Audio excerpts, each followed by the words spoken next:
how did this vision of yourself as a young woman affect the adult woman you transitioned through and now have become?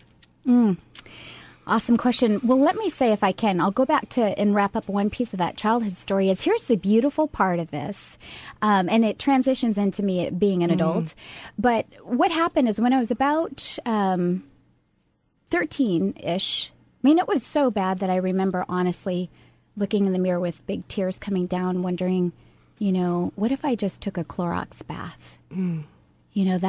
That's how much I wasn't comfortable in my own skin. But the beautiful thing is that something got a hold of me that said, you know what, Kim, you are fearfully and wonderfully made. That regardless of the color of your skin or the big curves that you're carrying, your big hair, your Coke bottle glasses, you are worthy to be celebrated.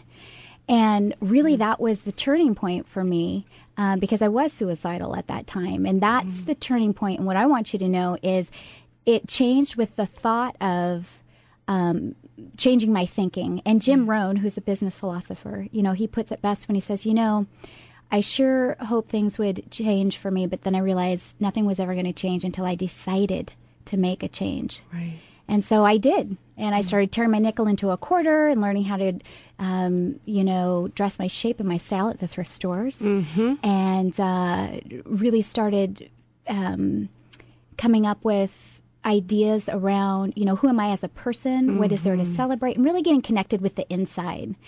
But as I traveled on into adulthood, I still carried some of those limiting beliefs that I had from childhood, the fears, those sorts of things. So I didn't have a good GPS, a solid GPS as a good roadmap.